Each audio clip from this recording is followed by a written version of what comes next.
dengan ketiadaan berfikir lagi, maka kufurlah orang yang ingkarkan wajibnya. Kita bincang semalam berkaitan dengan kewajipan atas mukallaf, iaitu solat fardu yang wajib, sembahyang fardu yang wajib, dan iaitu 5 waktu ini pada sehari semalam. Dan kita bincangkan berkaitan dengan solat 5 waktu ni tak ada dalam Quran. Tak ada disebut solat 5 waktu wajib dalam Quran, tak ada disebut. Tak ada pun sebut. Mana dapat 5 waktu tu? Daripada hadis-hadis, antaranya daripada bila Nabi Mi'raj dan turun tu, kemudian Jibril ajar selama 2 hari, ajar cara untuk sembahyang yang kita panggil sembahyang Zuhur, Asar, Maghrib, Isyak. Jadi selepas Jibril, selepas 2 hari, maka habis, selesai. Cuma ditambah pula sikit sini, nak bagi tahu sembahyang ni yang terlebih maklum, yang memang dah diketahui, okey, daripada agama dengan ketiadaan berfikir.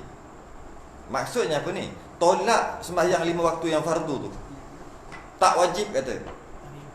Kenapa pula tolak? Tak tahulah, dia tolak sembahyang, dia kata tak wajib. Dia kata sembahyang 5 waktu yang fardu tu tak wajib. Kalau sembahyang hajat tak wajib, memanglah tak wajib. Ni tak, sembahyang fardu 5 waktu kata dia tak wajib. Yang mana solat 5 waktu ni adalah apa ni istilah dia apa? Terlebih maklum ia daripada agama. Dia sebenarnya lagi cantik orang mengaji ni tak sebut macam tu. Dia sebab apa? Al-ma'lum minad-din bid-darurah. Bahasa modernnya, tak payah belajar sampai universiti untuk faham. Tak payah belajar tinggi-tinggi 30 tahun untuk faham perkara tu. Yang mana orang kafir pun tahu sembahyang 5 waktu tu wajib. Dia tahu dan dia tolak, kufur, kafir, asyhadu balik. Kerana apa? Kerana perkara tu al-ma'lum minad-din bid-darurah. Perkara yang tak perlu belajar tinggi-tinggi, dah dapat tahu. Termasuklah haji. Haji kan? Haji agak-agak orang kafir tahu tak orang Islam ni kena pergi haji?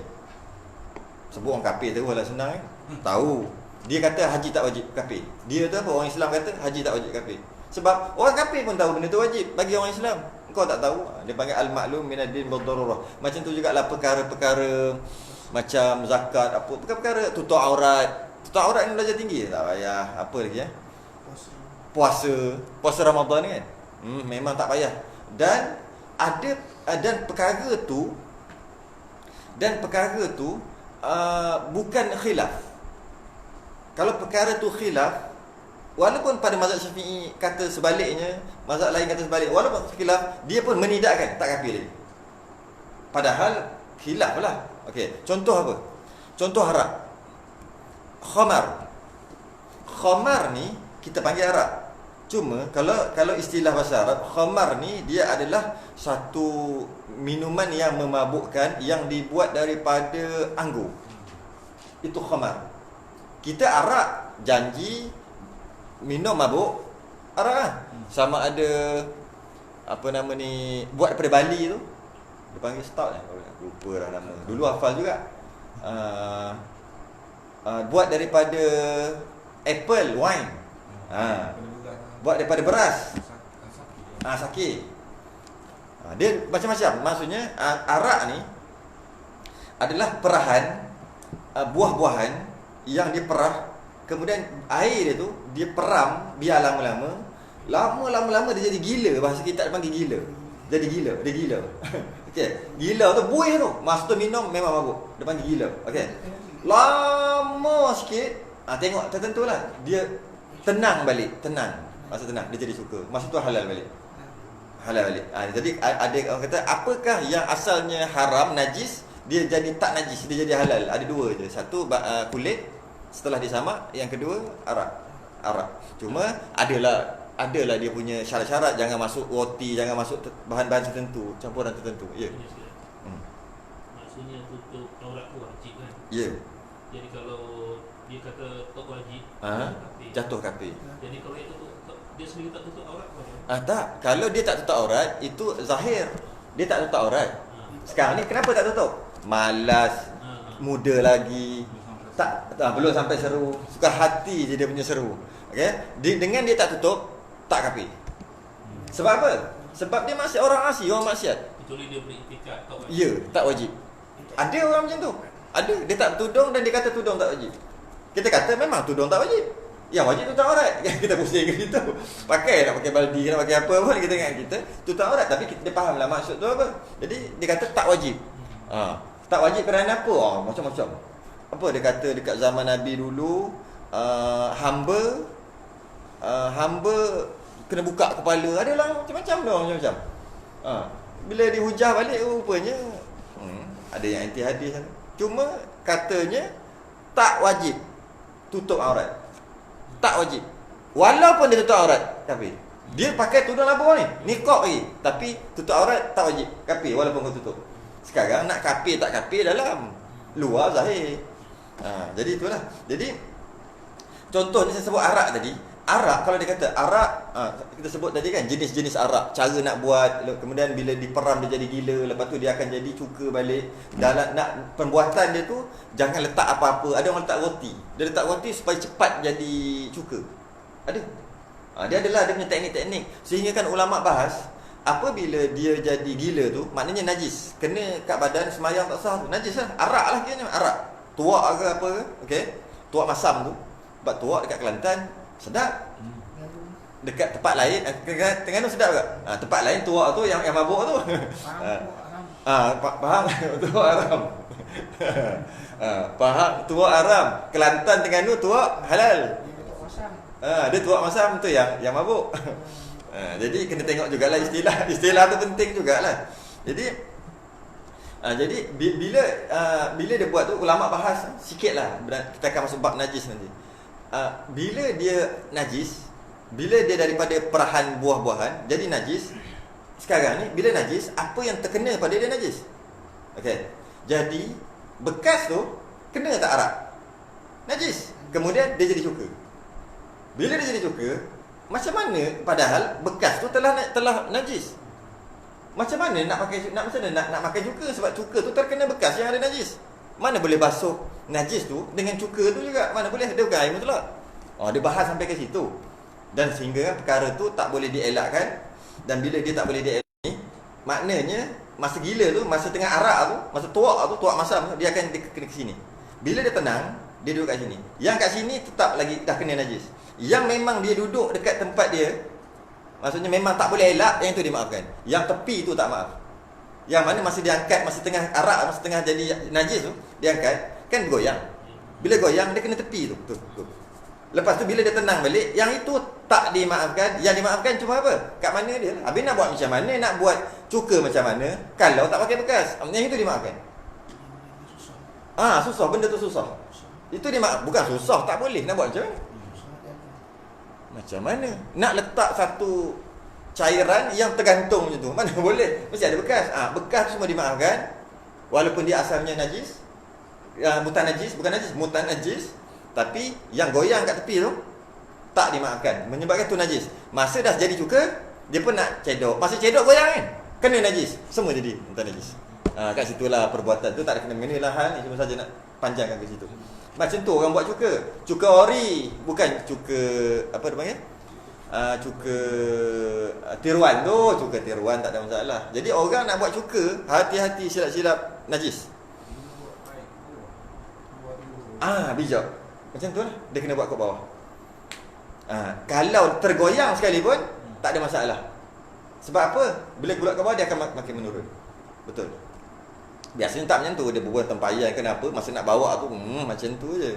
Jadi hati-hati kat situ. Dan tak boleh masuk unsur-unsur lain. Bila masuk unsur lain, katalah dia buat masuk besi. Ada orang buat masuk besi supaya daripada arak tu kepada cuka, dia bertukar dengan cepat. Cepat sikit, tak lama. Okey, 2-3 minggu dah bertukar, dia letak besi. Bila dia letak besi, dia dia bukan letak roti, dia letak besi. Letak roti pun tetap juga sama. Dia akan cepat. Ni dia letak besi. Dengan dia letak besi ataupun tembaga tak silap, dia akan cepat jadi cuka. Masalahnya bila dia masuk benda tu, menyebab masa jadi gila tu, masa najis tu, besi tu pun tak najis.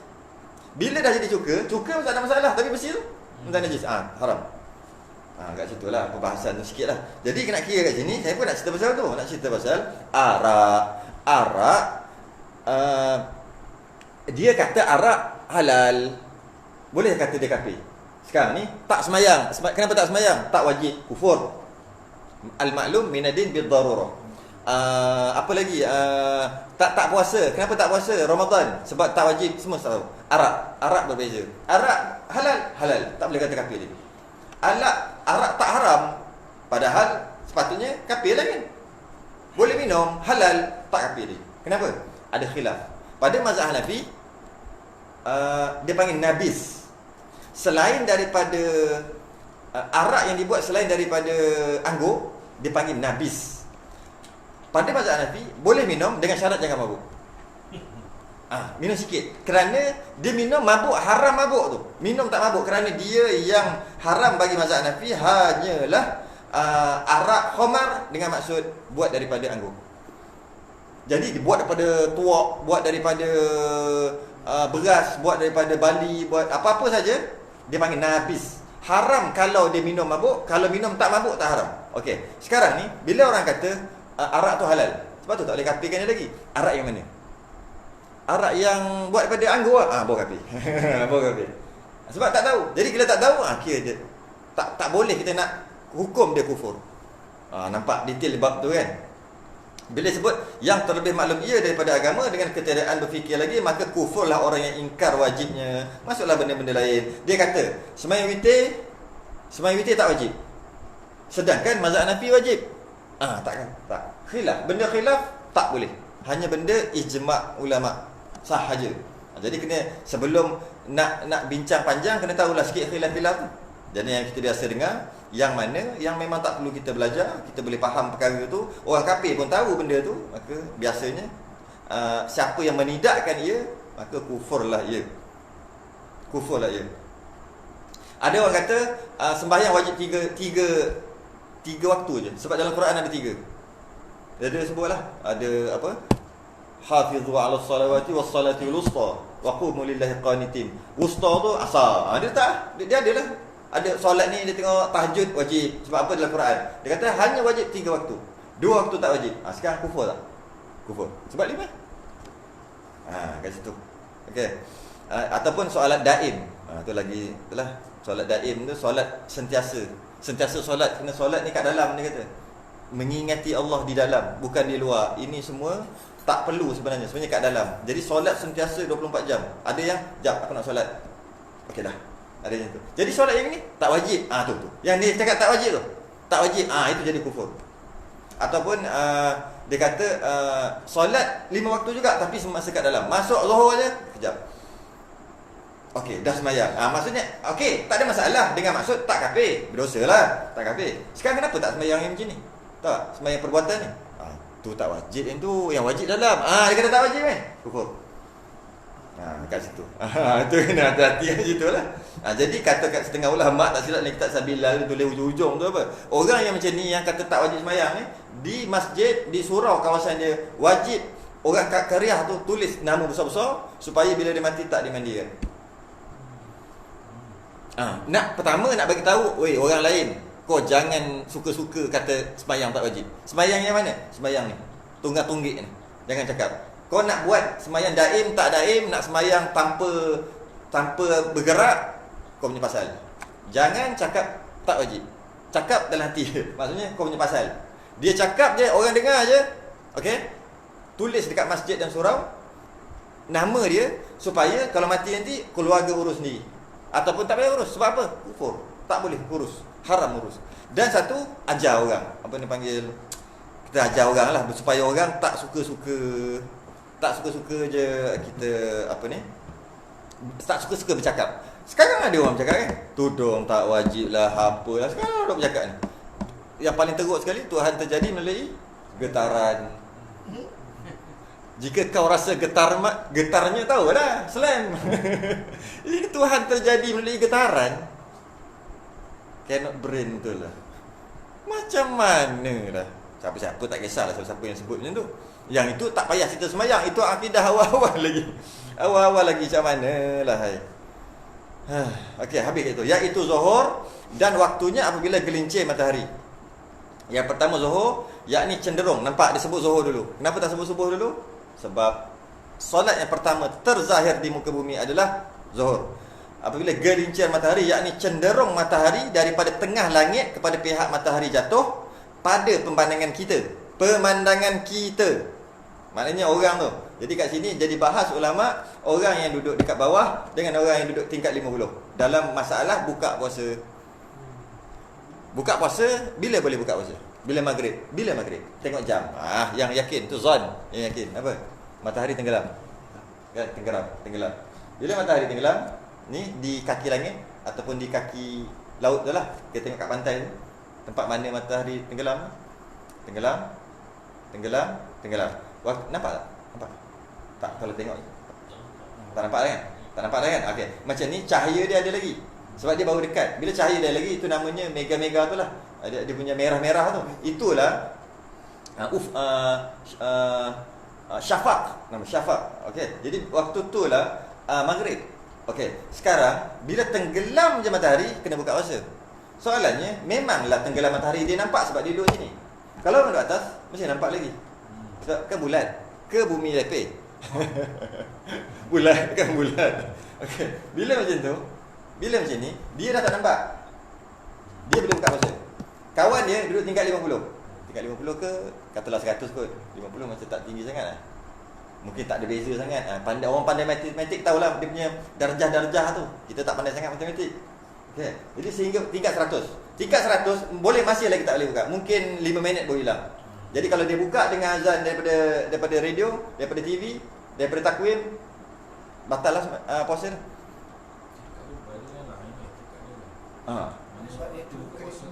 Sebab dia sekarang cerita buka puasa bila tenggelam matahari. Tu cerita dia.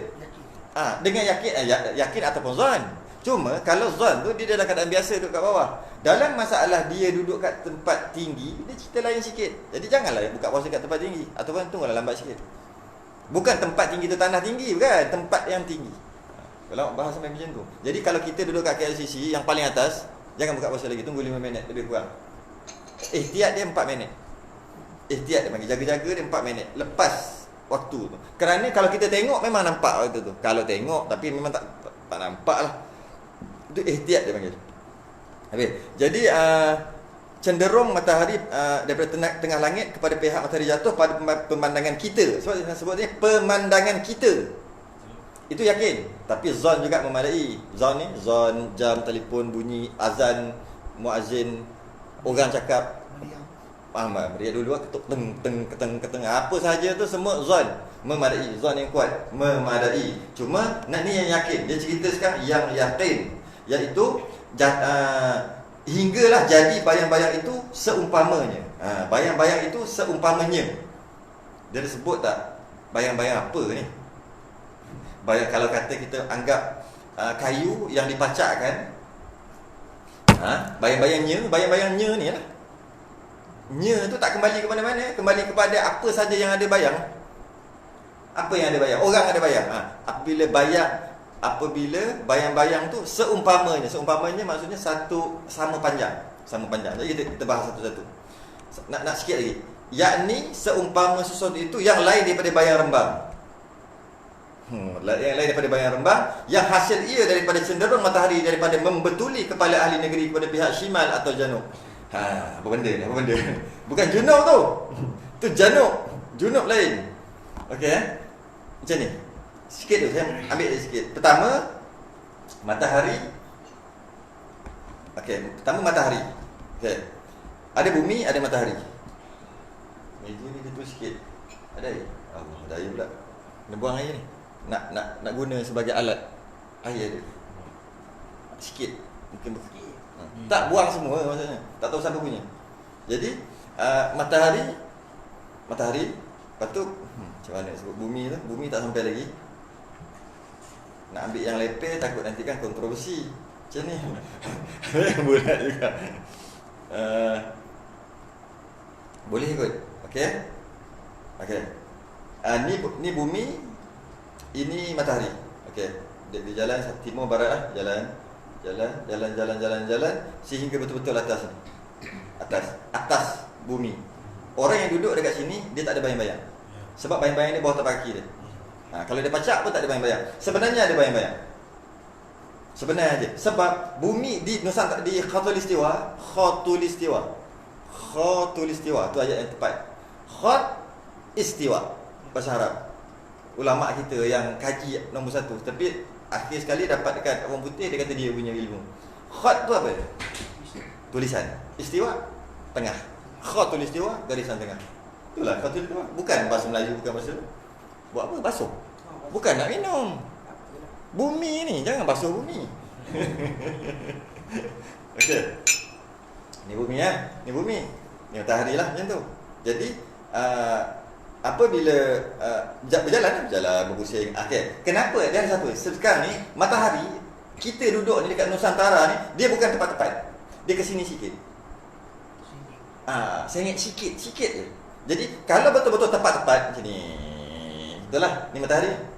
Macam tu, memang ketika istiwa, ketika betul-betul matahari tu duduk kat tengah-tengah, memang tak ada bayang-bayang lah. Sebab betul-betul ni. Sekarang ni duduk tepi sikit, macam ni sikit. Bila duduk tepi sikit je. Apabila betul-betul kita berdiri, sebab matahari tu bukan kat sini sikit. Nampak? Kalau macam ni, bayang-bayang dia dekat sini dengan kat sini. Kalau kat sini, bayang-bayang dia kat sini. Matahari kat sini, bayang-bayang dia dekat sini. Okay. Tapi bila dia cek sikit, masih lagi betul. Bila macam ni, bayang-bayang kat sini betul. Tapi bila kat sini, dia ada bayang-bayang kat sini sikit je. Dalam kitab Sabila tulis sebesar tali kasut. Sebesar tali kasut. Sikit, dia panggil bayang-bayang rembang. Okey. Jadi bila macam tu, yang itu tak kira. Katakanlah betul-betul matahari dekat atas, dia tak ada bayang-bayang. Tapi matahari tu sengit sikit, ada bayang-bayang rembang, dikira macam kat atas juga. Bayang-bayang tu tidak dikira. Okey. Kita ambil tak ada bayang-bayang rembang untuk kita faham dululah. Okey. Matahari, bila matahari macam ni ke sini, masa ni waktu duha, bayang-bayang dia ke sana. Betul?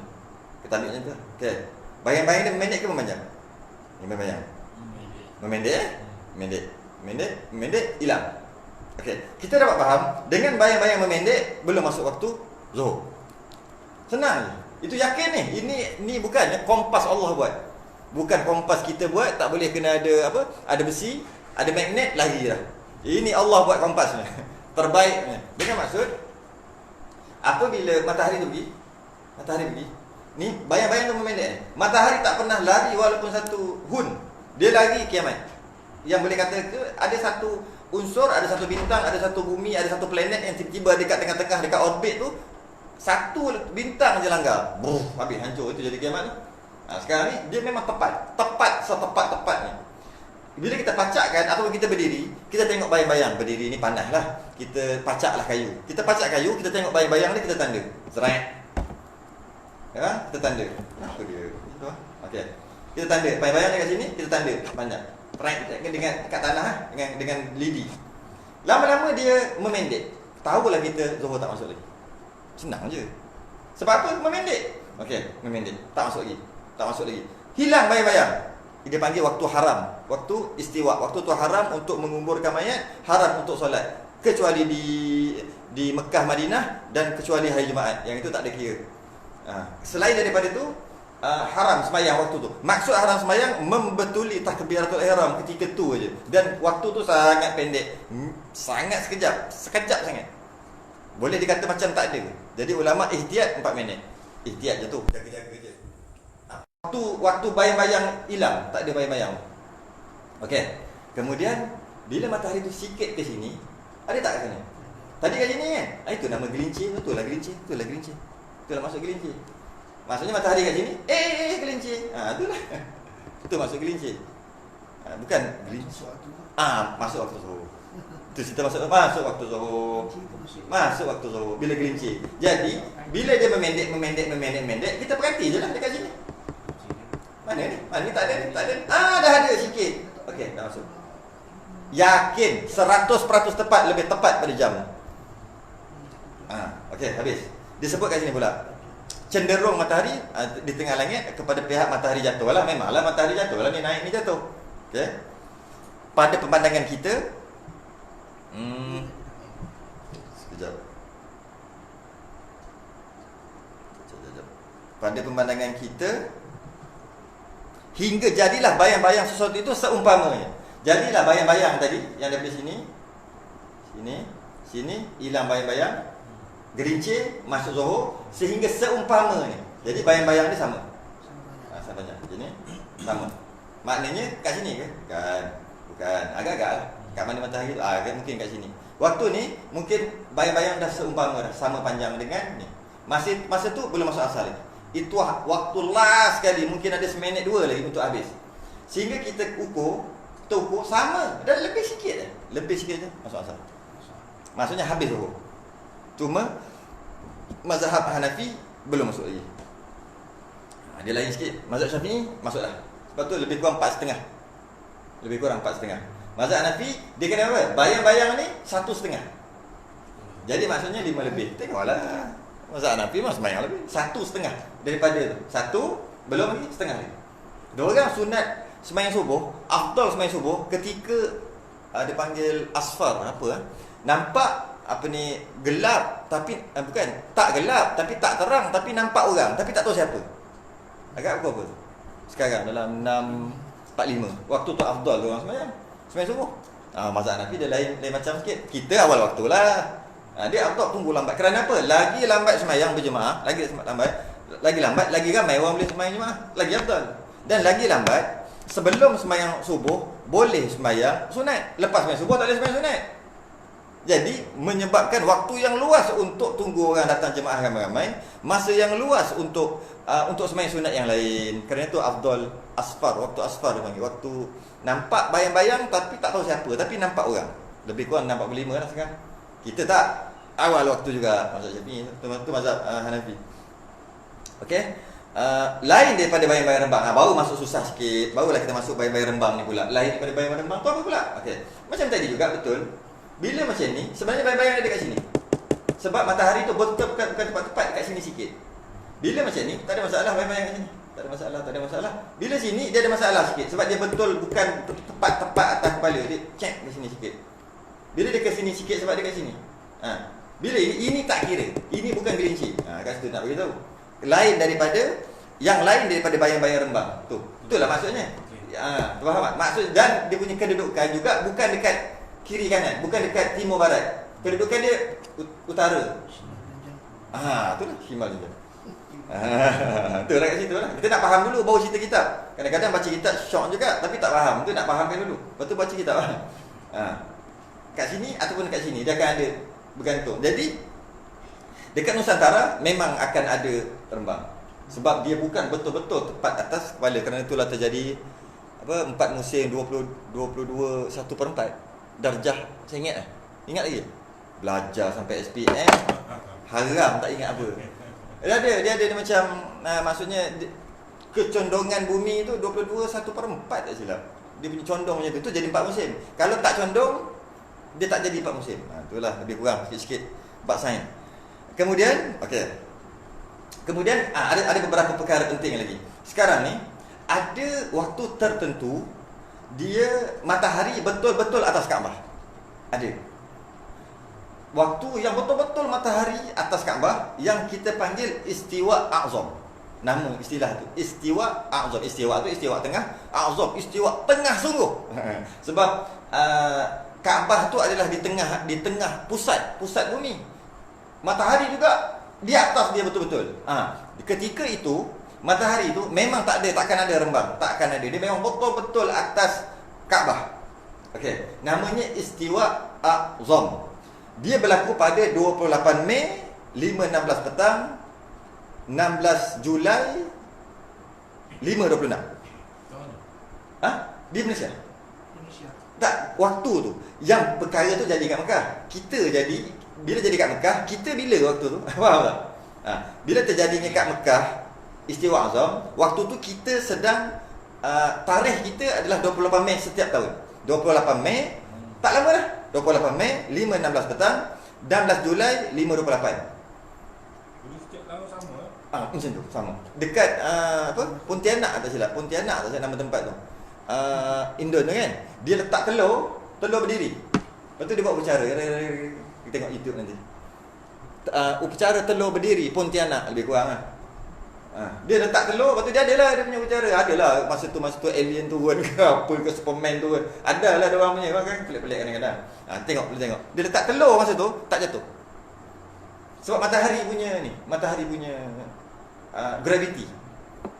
Adalah dia. Tapi bukan tempat tertentu yang mana betul-betul matahari ke atas. Yang ada rembang-rembang tak boleh. Dia betul-betul ke atas macam mana kat Mekah yang berlaku.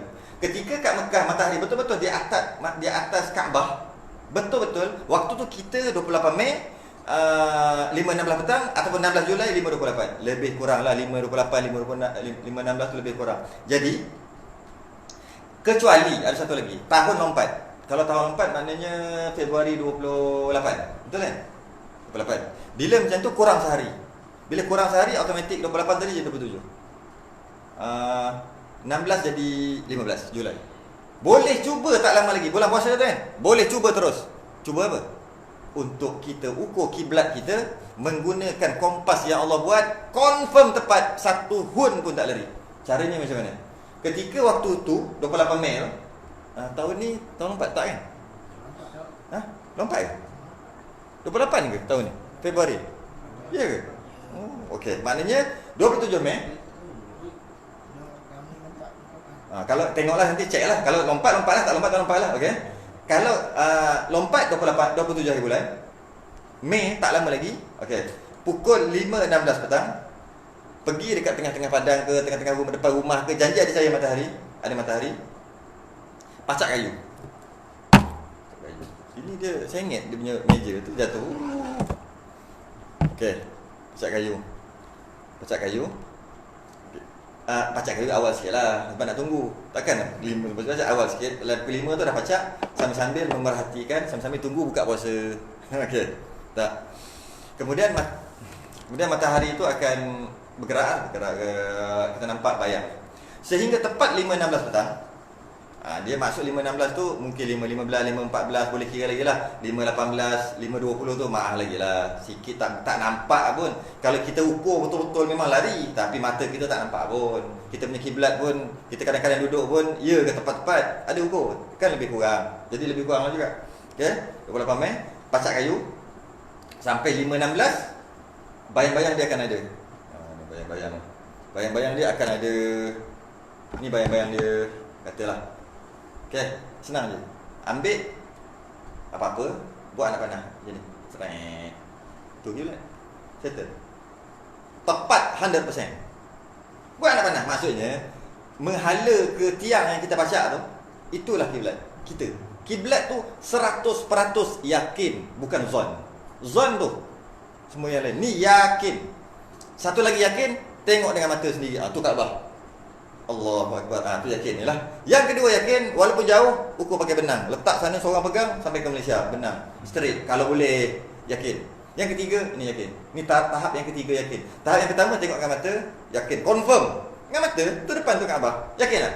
Yakin tak? Yang kedua, ukur pakai benang. Kalau lah. Okey. Yang ketiga, yakin juga yang ni. Ni tahap ketiga yakin. Selain daripada ni, zon. Maksudnya sangkaan yang kuat, mungkin 80% betul, 90% betul, 95% betul. Betul. Okey. Buat. Dan orang dulu lagi senang. Orang terdahulu dia punya rumah, kami kecil-kecil dulu, dia jendela tu, bukan naku, apa yang tu, tingkap tu. Okey. Tingkap kayu tu lah. Okey, kayu tu krek. Okey. Lepas tu buka, betul ada yang cangkuk. Jangan bagi angin tolak. Okey. Zaman dulu lah. Okey. Buka. Bila kita buka, kat tengah-tengah ada tiang ni. Tiang yang pegang tu. Okey, tunggu. Kalau kata matahari tu suluh-suluh kita tunggu je. Tunggu. Cukup 27 Mei, 28 Mei tadi, waktu yang ditentukan, ada dia punya cahaya matahari. Terus tanda dalam rumah, anak panah. Selesai lah kalau kat rumah lah. Kalau kat luar nak kena sini tengok rumah. Kan dia jadi masalah. Ini kan dalam rumah boleh. Tapi sekarang sah juga. Boleh. Kalau ada lah. Kalau contoh macam ni, macam ni. Cahaya matahari ada, kita akan nampak dia punya line kayu tu. Yang itu. Jadi kita pun tengok selama ni kiblat kita betul ke tidak. Boleh check. Tak sempat 28 Mei, 16 Julai lepas raya. Dua saja, setahun dua kali. Dia ada cara lain untuk tengok apa ni kiblat ni, antaranya bintang yang 3 tu ada nama lah, Togotoros lah, Gemini lah. Malah aku nak hafal benda tu. Sebab apa? Sebab dia buat khurafat. Gemini, anda hari ini beci lah dengar. Tu yang tak hafal tu. Padahal benda tu elok juga dia hafal bentuk tu dari segi falak, tapi kita dengar benda tu beci dengar. Kan? Anda hari ini akan kesusahan, maka jangan keluar rumah. Anda hari ini lebih baik jangan pergi kerja kerana mungkin kena buang kerja. Macam tu kan ada kan yang tu. Kerana apa? Anda berbintang apa? Jadi bintang tu, antara bintang tu dia yang ada apa nama ni? Malaikat dia lah, malaikat orang ni yang macam panah lah. Apa nama? Bukan Scorpio. Tahu tu Cupid tahu, tapi yang kat bintang nama lain. Apa nama tu? Yang macam tu, dia macam ni. Lepas tu ada tek 3 macam tu. 3 tu. Tu kiblat. Itu kena belajar falak lain Ustaz Hanabiah. Kena belajar Ustaz Hanabiah. Itu lain macam sikit. Boleh tengok. Antara lain dipanggil rubuk mujayyad. Rubuk mujayyad ni bulat macam ni bulat. Bila kita buat balah 4, ini dipanggil rubuk ataupun bahasa kita 1/4. Okey. Ambil rubuk apa ni, belah kayu macam ni, ambil 1/4 tu. Okey. Macam tu. Kemudian ada tulisan sinus, cosinus. Benci juga benda tu. Okey, semua tu matematik tu. Kemudian ada benang dekat ujung tu, dekat pile ujung ni, benang ke bawah. Tengok matahari, tengok ukur, tarik, tahu kiblat ke mana. Tahu pukul berapa masuk. Kiraan kami belajar kat pondok, tapi sampai ke sudah tak faham. Tapi benda tu tahu, namanya rubuk mujayyad. Oi, susah kiraan dia. Dia ada lain kat sini gini, apa cosinus kan? Apa? Sin yang kalkulator yang macam-macam ada tu lah. Benda tu ada kat dalam tu. Oh, ulama kita dulu hebat. Ulama kita yang buat tu. Ulama kita tu maksud ulama orang Islam buat. Orang kafir ambil manfaatkan terus jadi dia punya, dia kata. Macam mana? Habis. Habis. Maka apabila kamu ya kat sini barulah yang kita bincang tadi adalah balik kat dalam ni. Apa dia? Maka apabila kamu hendak ketahuikan gelincir matahari, atau belum lagi, nak tahu gelincir masuk, nak tahu zuhur dah ke belum, okey, pacakkan sepotong kayu. Yang tadilah senanglah faham, sebab dah faham dah. Okey. Dengan syarat dibetulkan pacaknya pada bumi. Maksudnya jangan sengit. Kemudian bunyi yang serata pada ketika yang disangka sudah hampir zuhur. Macam mana cara nak sangka? Dia akan memendek dia punya bayang-bayang. Kalau memanjang, maksudnya dah lepas lah. Kalau dia memanjang, tak payah tengok dah. Maksudnya zuhur dah masuk. Kan kita faham tadi kan? Okey. Ketika yang disangkakan sudah hampir zuhur, kemudian ditandakan pada hujung batang bayang kayu itu. Maka selama ada bayangnya itu berkurang, tentulah belum gelincir lagi. Senang faham dah lah. Dan apabila bayangnya itu terhenti, tiada kurang dan tiada lebih, maksudnya duduk bawah tapak dia, maka itu waktu istiwa yang dikendakkan dengan katanya rembang. Okey, yang rembang pun maksud tadi lah, yakni di tengah langit, dan bayang yang didapatkan dia pada waktu itu ialah bayang-bayang rembang. Kalau ada juga tu bayang rembang. Kalau kata ada juga bayang-bayang tu rembang. Yang sikit-sikit tu, sebesar tadi kasut je. Dan apabila bayangnya itu bertambah, memanjang atau menggelincir, maka awal-awal bertambah atau istilah lain gelincir, itulah awal gelincir matahari daripada tengah langit, daripada istiwa tadi. Dan bermula bayang-bayang rembang itu tiada boleh ditentukan kadarnya, kerana terkadang panjang, terkadang pendek, dan terkadang tiada sama sekali. Rembang tu kadang-kadang panjang macam ni. Timur barat macam ni kan, matahari macam ni, dia macam ni, ada macam ni, ada macam ni, ada macam ni, ada macam ni, ada panjang. Bergantung kepada kan matahari sengit tadi kan. Bergantung pada kedudukan dia. Ada tak ada langsung. Tak ada langsung tu biasanya dekat Yaman, dekat Mekah, dekat kata-kata dekat Indonesia ada satu tempat yang kata Pontianak ke apa, tak ada satu tempat, ada tempat-tempat tertentu je yang betul-betul tepat. Tu disebut kat situ. Kemudian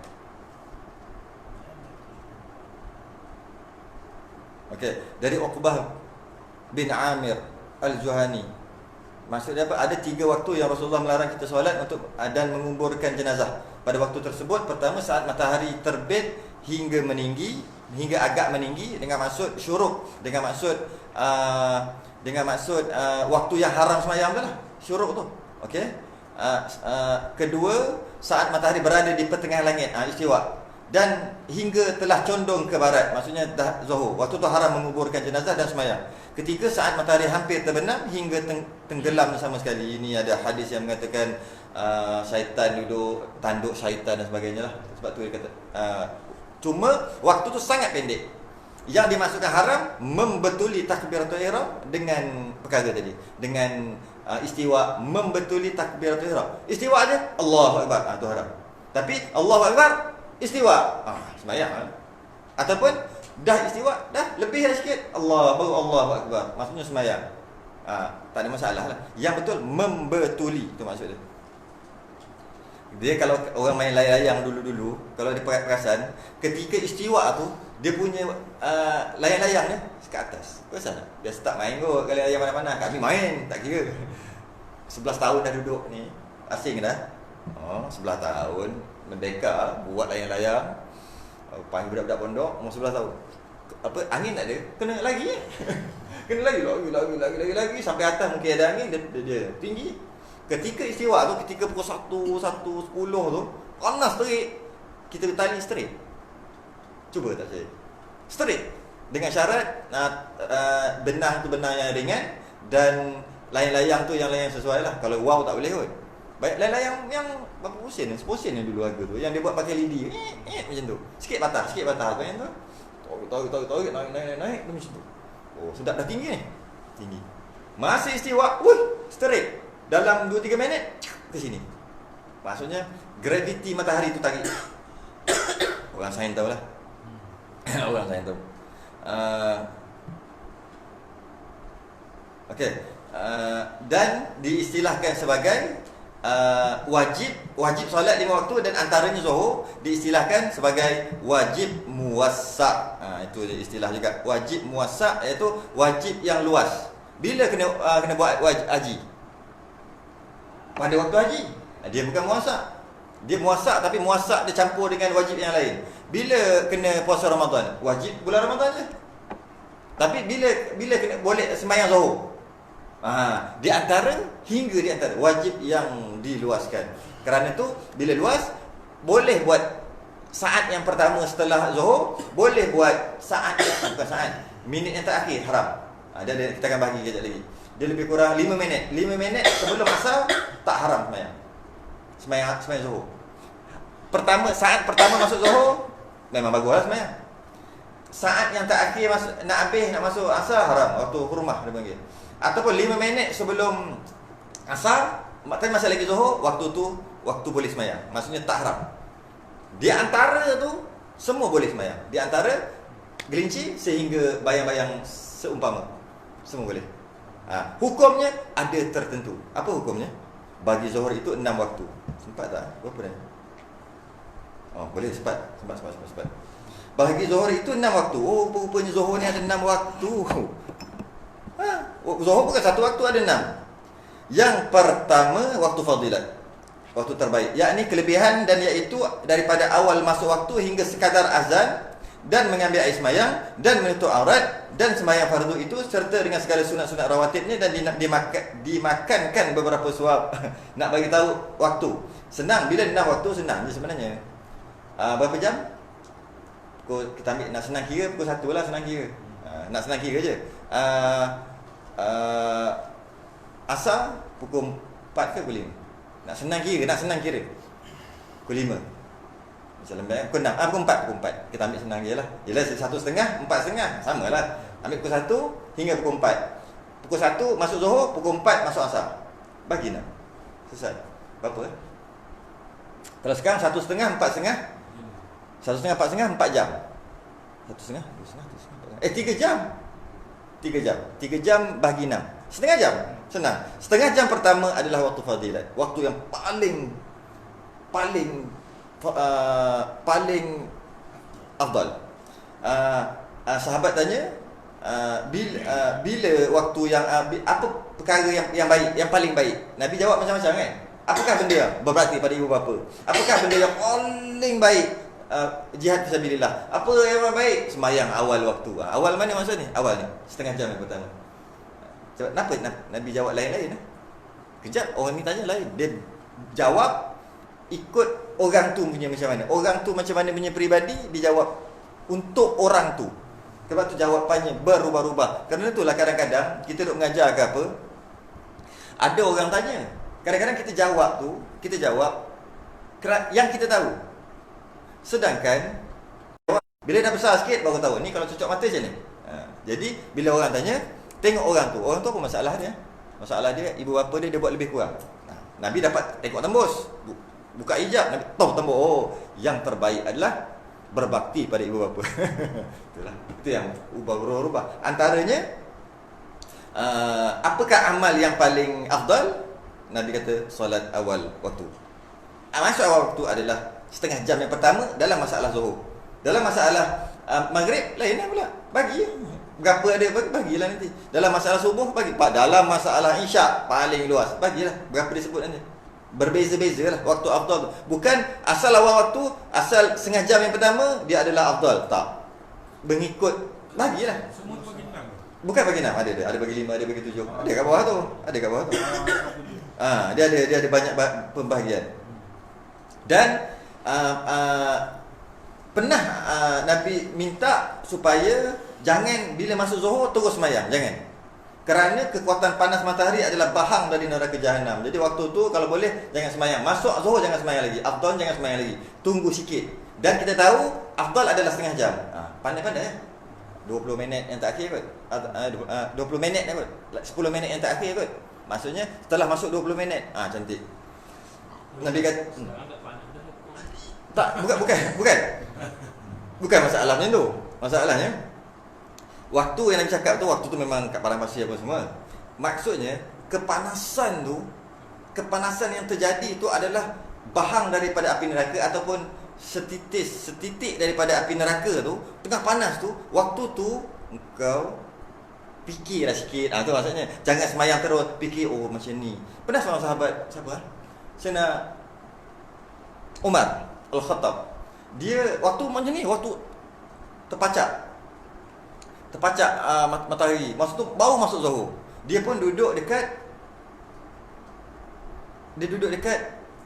bawah pokok tunggu Nabi pun datang. Nak kira maksudnya dia kata apa? Fikir. Bila waktu tu fikir, ini neraka nak untuk fikir. Kerana itulah afdal biar sekejap, biar reda sikit, kerana kita nak kalau boleh biar tak ada panas tu dan kita semayang pun. Walaupun ada aircon tu cerita lain. Okey, nak beritahu. Lepas tu Nabi sampai kan? Nabi sampai, Nabi tengok Sayyidina Umar dia duduk bawah pokok. Lepas tu Nabi baca ayat Thumma latus'alunna yawma Thumma latus'alunna yawma idzin 'anil na'im. Sayyidina Umar keluar terus daripada pokok. Maksudnya terus lompat tengah panas. Apa benda? Kita baca selalu pun tak tahu apa benda. Nabi lalu. Tu. Dan janjilah nak pergi sekian-sekian tempat-tempat sekian, betul nak pergi semayang kan? Janjilah. Maksud nak bagi tahu waktu tengah panas dan Sayyidina Umar duduk berteduh, Nabi beri peringatan. Thumma latus'alunna yawma idzin 'anil na'im. Engkau akan ditanya dengan nikmat yang Allah bagi engkau. Engkau ambil syafaat Syafaat apa? Syafaat pokok Allah akan tanya. Cerahnya mata hati sahabat terus faham, lompat. Dengan kau duduk, dengan kau tak panas sekarang ni dekat pokok tu, kau duduk pokok, Allah akan tanya, engkau sihat Kalau macam mana kalau itu pun Allah tanya, macam mana kalau engkau sihat Berapa banyak dah orang kafir dah di Islam kan? Berbanyak dah berapa rakaat dah. Allah akan tanya, nikmat yang Allah bagi sihat tu apa kau buat? Sedangkan Sayyidina Umar duduk bawah pokok pun, Nabi baca macam tu pun lompat, takut kena tanya nanti. Engkau duduk bawah pokok, kau apa ni, tak panas kan? Tak panas, berapa lama tak panas? 10 minit. 10 minit tu kau buat apa demi agama Allah? Dia takut kena tanya. Summa latus'alunna yawma idzin 'anil na'im. Kita dapat nikmat seronok, tapi kita akan ditanya dengan nikmat yang Allah bagi tu. Kita akan ditanya. Yang saya dapat ni dekat mana? Masa keluar 40 hari. Sempat ikut tabligh kejap. Kami dulu memang nak rasa semua. Keluar ikut. keluar ikut, oh macam ni keadaannya, oh kalau macam ni. Cuma diorang sikit lah, kadang-kadang diorang tak mengaji sikit. Kadang-kadang yang bawah-bawah ni kita cuba ajar. Diorang angkat ambil orang luar masuk ke dalam buat datang ke surau masjid. Kita tu masuk orang surau masjid pula, ambil, sediakan, panggil ustaz, sediakan. Diorang ada tugas kan, kita ada tugas kita. Jadi kita keluar, kita oh macam ni diorang punya. Kita nampak lah, lepas tu luas lah pemandangan kita. Oh macam ni cara ada orang minat kepada Islam dengan cara tabligh. Maksudnya dengan tabligh, dengan dia masuk, dia kata aku nak ke Islam, aku ni artis ke apa, dia ke tabligh. Dengan tabligh tu masuk jadi baik setahun dua. Tak boleh berhenti kat situ. Tawadhu yang settle dulu. Bukan berhenti sampai situ, bukan subhanallah insyaallah, bukan tu aje. Sekali kena belajar dulu, bukan habis kat situ. Ada orang masuk dengan jadi orang surau. Hari-hari datang sembahyang, lepas habis kerja datang sembahyang, lepas habis kerja datang sembahyang. Datang sembahyang jemaah. Tak habis macam tu, cari fardu ain. Kalau tak ada kat situ, cari keluar. Itulah maksudnya. Ada orang memang daripada kecil, daripada agama, mak ayah dia. Jadi setiap orang, dia masuk kepada agama, dia nak kepada Islam. Orang masuk kepada kefahaman Islam melalui berbagai cara. Cuma, bimbang, ramai orang yang dia masuk, dia berhenti kat situ. Ada orang masuk melalui politik. Dia nak ke Islam, dia masuk melalui politik. Lepas tu dia bukan mampu pula, berhenti sekat tu je. Tahulah, seronok, okey, seronok, terbaik. Lepas tu mengaji lah. Mengaji apa? Betul, dia minat kepada Islam dengan dia tengok ulama-ulama ataupun ahli-ahli politik yang nampak sejuk mata memandang, totok guru. Oh aku nak, memang ni, okey, seronok, setahun, 2 tahun, okey, faham tak? Aku nak Islam. Alright, cantik. Dah dapat jalan kau masuk ke situ, jangan berhenti kat situ. Berhenti kat situ tak guna. Terus mengaji pula. Apa nak kena ngaji? Akidah.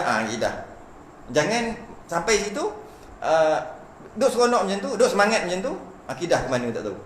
Itu yang bila unsur-unsur luar datang boleh follow aja. Islam tu pakai tudung Islam lah. Dah macam tu. Kenapa?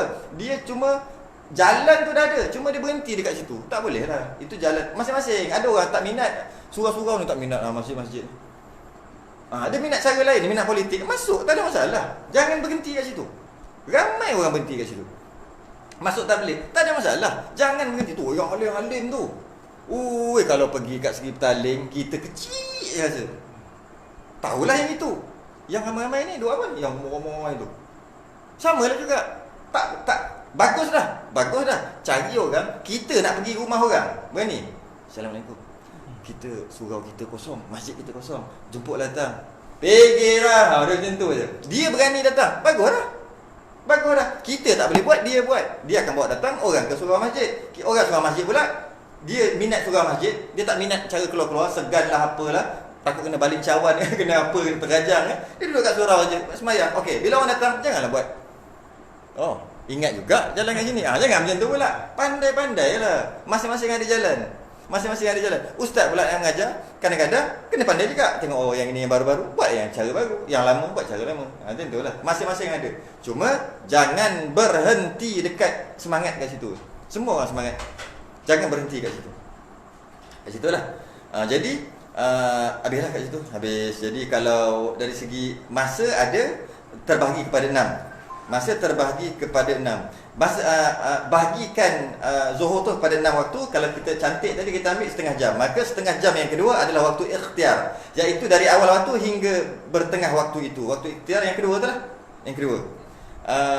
Dan yang kedua ni, yang kedua terbaik. Masih lagi terbaik juga waktu ni. Yang ketiga waktu jawaz, yakni waktu harus, iaitu daripada awal waktu hingga meninggal lagi daripada waktu itu, sekadar yang lulus padanya sembahyang fardu je. Bahasa kita sekarang, sembahyang Zuhur tak buat yang sunat, betul-betul wajib. Auzubillah pun tak. Auzubillah sunat ke wajib?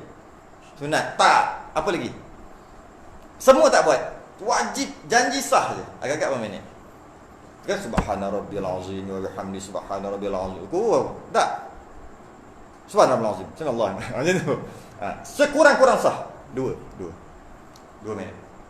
2 minit sekurang-kurang sah. Okey. Jadi sekurang-kurang sah 2 minit bagi 2 rakaat. Kalau 4 rakaat 4 minit kot. Sebab Fatihah berapa Fatihah? Fatihah kalau saya biasanya kalau mengajar muhafid masbuk, dia kena tengok kadar Fatihah tu. Bila duduk kaji-kaji 30 saat ke bawah, 30 saat. 27, 30. Tapi dekat Terengganu 21. Gitu pergi. Laju dah orang. 21. Kebanyakan orang. Jadi kebanyakan 30 saat. Dengan 30 saat, selesai dah 30 saat. Ada lagi 30 saat. Ni. Naik. Takkan 30 saat boleh kot. Takkanlah 15 saat kot. Okey. 2 saat boleh. 2 saat. Betul kot? Lebih kurang 30 saat. Jadi satu rakaat 1 minit. Itu cerita lah. Dobek dia bukan macam tu. Ceritanya kadar kalau dia semayang Zuhur tanpa buat sunat-sunat berapa minit? Kita kira-kira lebih kurang seminit. Okey? Seminit 4 rakaat 4 minit. Okey? 4 rakaat 4 minit. Jadi daripada waktu jawas, waktu ketiga, waktu setengah jam yang ketiga, sehingga lagi 5 minit, sehingga lagi 4 minit nak habis. Okey? Waktu tu nama waktu jawas. Kerana tu kalau hujung-hujung waktu jangan cakap waktu haram. Kan saya sebut semalam kan dah sebut kan. Katalah lagi 10 minit nak habis. Kata marah kat anak kita ni. Kenapa ni semayang lagi 10 minit nak habis Zuhur ni? Buat kerja apa? Ini haram tu. Jangan cakap haram. Waktu jawas. Tapi bagus kan? Bagus cerita tasawuf. Bagus tak bagus. Tapi waktu haram? Tak. Jangan cakap waktu haram tu. Waktu haram yang keempat. Jadi maksudnya kalau dia semayang macam tu, sah tak? Sah. Lagi 10 minit. Sah. Bagus tak? Tak bagus lah. Okey. Kemudian waktu jawas sehingga lulus untuk semayang fardu je. Waktu tu dia panggil waktu jawas, waktu yang boleh, waktu yang tak berdosa, waktu yang okey. Okey. Keempat. Waktu keempat, maksudnya setengah jam yang keempat. Waktu hurmah, waktu haram. Baru waktu haram. Yakni haram kerana haram ditakhirkan sembahyang kepada waktu itu, dan iaitu hingga meninggal lagi daripada waktu barang yang tiada lulus padanya dibuatkan fardu itu. Maksudnya lagi 3 minit. 3 minit tapi tak sempat. Tu maksudnya. Barulah apa ni 3 minit lagi haram tu. Baru boleh cakap haram. Sebab 3 minit. Tapi tak masuk waktu asar lagi. Tak masuk waktu asar pun dah sembahyang kau haram. Tapi wajib sembahyang. Ya malah, tapi haram. Nama tu, waktu tu haram, sembahyang tu juga adalah berdosa. Kerana melambatkan sehingga tak mampu untuk sembahyang dalam waktunya. Katakanlah wajib sembahyang wajib, tapi haram. Dari segi kewajipan sembahyang wajib, dari segi waktu haram. Dari segi waktu haram, dari segi kewajipan wajib.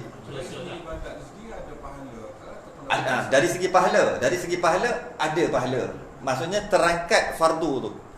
Terangkat fardu. Pahala sembahyang ada. Berapa banyak? Biasa sikitlah. Okey. Dan waktu macam ni. Apabila seorang tu sembahyang, dia dapat 2 pahala. Dia sembahyang Zuhur, dia dapat 2 pahala. Dia sembahyang pukul berapa? Pukul 1.45. Waktu tu dia panggil waktu fadilat. Dia dapat 2 pahala. Pertama sembahyang, yang kedua pahala waktu. Kalau yang terakhir, yang kata waktu hurmah yang keempat tadi, dia sembahyang dapat pahala sembahyang, tapi pahala waktu tu tak dapat, dengan maksud haram lagi. Kerana apa? Wajib sembahyang tadi mesti dalam waktu. Dia sembahyang luar waktu. Maksudnya sebahagian dalam waktu, sebahagian luar waktu. Maka waktu tu haram. Sembahyang dia wajib, tetap juga kena sembahyang, dan kena sembahyang segera. Hukumnya adalah haram. Kalau dapat 2 rakaat haram, dapat 3 rakaat kurang haram sikit. Macam itulah. Dari segi tarah haram. Dapat tahiyat akhir je masuk waktu lain, kurang lagi haram. 1 rakaat je dapat masuk waktu lain, bagi besar haram. Habis semua tak dapat 1 rakaat, memanglah qadaan haram. Dari segi faham maksud tu. 1 rakaat dapat zikir, dapat zuhur. Kalau dapat 1 rakaat itu kejap betul. Dari segi untuk dapat tunai qada tu cerita lain pula. Yang tadi cerita dari segi kewajipan melaksanakan memang wajib, dan dari segi waktu tu haram. Untuk nak jadikan dia adaan ataupun qadaan tu cerita lain pula. Adaan dan qadaan macam ni. Dengan dia dapat 1 rakaat, namanya adaan. Dengan dia tak adaan, tapi haram waktu, haram. Tapi namanya adaan. Dia dapat pahala adaan dengan maksud tunai, tapi haram dari segi waktu. Okey, dia tolaklah, dapat pahala ni, tolak. Saya cakap negatif lah kot, tak tahu. Tak ada pahala, tolak. Dari segi waktu haram. Okey. Dari segi untuk mendapatkan tunai ataupun qada, okey, untuk mendapat tunai ataupun qada, dia mesti dapat 1 rakaat. Okey, sekarang ni dia sembahyang 4 minit sebelum. Maksudnya dia sembahyang 5 minit. Sempat tak waktu tu? Sempat. Waktu tu nama waktu jawas, waktu yang harus. Entah macam mana dia sembahyang keluar pada waktu, dia sampai baca panjang, tetap juga waktu tu jawas, tak haram walaupun keluar. Sebab dia Sebab kalau dia semayang yang wajib-wajib boleh dapat. Sempat. Tapi dia sengaja semayang yang panjang-panjang, tak ada masalah. Dengan masalah tak ada makruh, tak ada apa. Maknanya kalau dia start dalam waktu Zuhur tapi dia habis semayang Zuhur tu lewat waktu Asar. Ya. Hukumnya dengan syarat kalau dia semayang buat yang wajib-wajib sempat dengan syarat yang tu. Okey. Jadi dia buat habis tu. Maka solat dia sah. Solat dia nak jadi adaan ataupun qadaan. Adaan ataupun qadaan boleh jadi qada. Rakaat pertama sampai dia baca 10 minit. Faham tak? Dia ada kadar.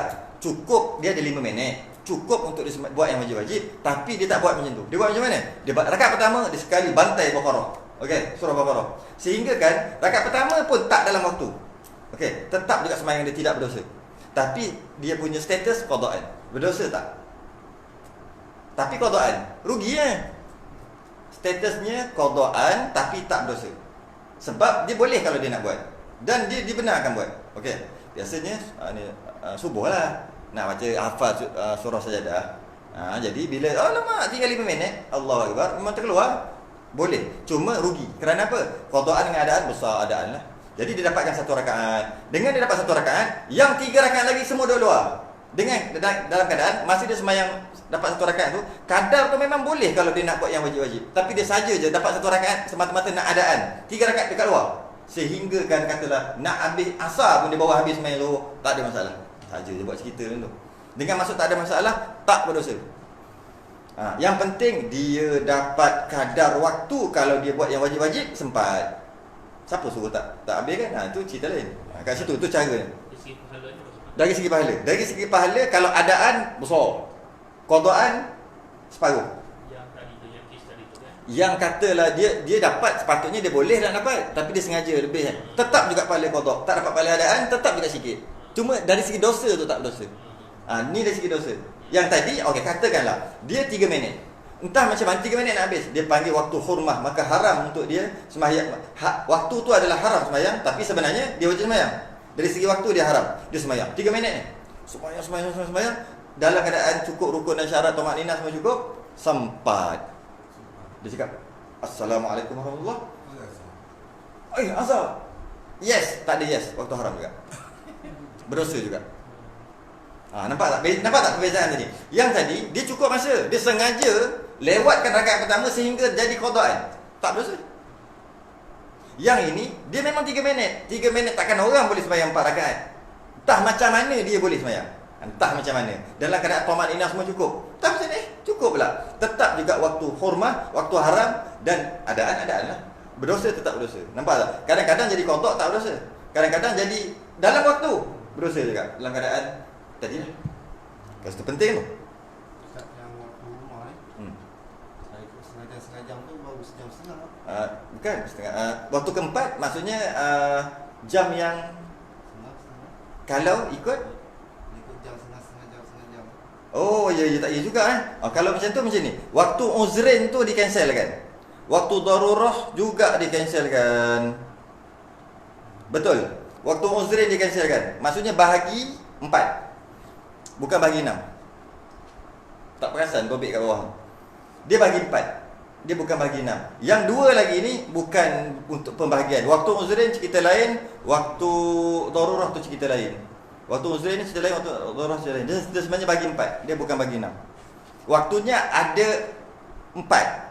Bukan ada 6. Nanti kita akan syarah. Boleh tunggu lagi? Boleh tunggu lagi tak? Nak habiskan ni? Okey. Tunggu sikit lagi Okey, habis dah 4. Bagi 4 tadi. Bukan bagi 6. Tadi saya silap bagi 6. Waktu darurah. Waktu darurah tu iaitu akhir waktu bagi orang yang tertegah ia daripada sembahyang kerana ada yang menegahkan apabila hilang sesuatu yang menegahkan padahal meninggal lagi daripada waktu kala takbiratul ihram. Ini tak ada kena-mengena dengan hal tu. Satu lagi waktu uzrin, waktu asar bagi jamak takhir jamak. Ni tak ada kena-mengena. Jadi sebenarnya bagi 4 bukan bagi 6. Jadi kalau 4 jam, 3 jam, sebenarnya tukarlah balik cerita tadi. Saya terlupa pula. Maksudnya 50 45 minit, 50 minit itu adalah waktu fadilah. Waktu fadilah. Terlupa sebab tegur. Jadi waktu darurah ni macam mana? Waktu yang akhir bagi orang yang tertegah, yang ada mani'. Yang mana? Macam ni. Dia ada haid. Kemudian berhenti haid. Okey, berhenti haid azan. Tertegah. Maksudnya dia tak boleh sembahyang. Sama ada apa-apa lah. Dalam bab ni haid lah. Haid, okey. Dia ada haid. Okey. Pingsan, jaga, macam-macam lah. Yang tertegah lah. Okey. Bila dia kita ada haid, okey. Berhenti. Azan. Berhenti. Masuk waktu asar.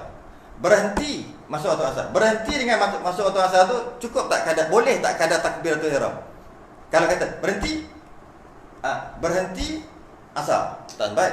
Berhenti asar, sempat. Berhenti Allahu akbar, asar, sempat. Kadar tu apa? 2 saat kot. Kadar tu sempat, wajib qada. Tu cerita dia. Jadi kalau dia haid, katalah waktu zuhur, pergi masuk toilet cek, tak ada. Oh tak ada. Oh tak ada. Bangun-bangun azan. Wajib qada lah zuhur tu. Dia panggil waktu darurah. Atau pengsan, dia pengsan celik-celik. Aku kat mana? Kat hospital. Bunyi azan. Azan apa? Azan asar. Wajib sembahyang. Sembahyang apa? Sembahyang zuhur. Tapi qada. Jadi sebenarnya dia bukan pembahagian waktu ni. Yang ni, waktu darurah ni. Dia cerita lain. Lepas tu saya kata tadi bukan 6, dia bagi 4. Bukan 6. Yang zahir kan zahir subuh. Sama. Kalau itu kena panjang lagi. Itu soal kot. Maksudnya waktu isyak, waktu nak subuh, cek-cek tak ada. Kan? Nak subuh, cek-cek, tak ada. Azan subuh. Macam tu kan? Zuhur lah ni. Kalau subuh, sebut subuh lah. Isyak, maksudnya dah pukul 5 lebih, dekat pukul 6, cek-cek, tak ada haid. Dalam keadaan Allahu Akbar, takbiratul ihram tu boleh. Kadar tu 2 saat lebih kurang, masuk subuh. Dia wajib qada. Isyak wajib qada maghrib juga. Tu kita bahas nanti. Dua-dua wajib. Walaupun 1 saat je dapat, 2 saat je dia dapat. Itu perbahasan lain. Okey. Kalau zuhur yang tadilah dah nak masuk asar. Subuh nak zuhur. Subuh nak zuhur. Tak ada. Dengan maksud tak ada apa-apa sembahyang. Iyalah, tak ada apa-apa sembahyang. Kemudian dia haid lah, haid ataupun pengsan jadi. Hilang je haid, kering je azan zuhur. Nak qada apa? Tak ada qada apa-apa. Tak ada. Sebab waktu tu waktu senggang. Okey, tu waktu darurah.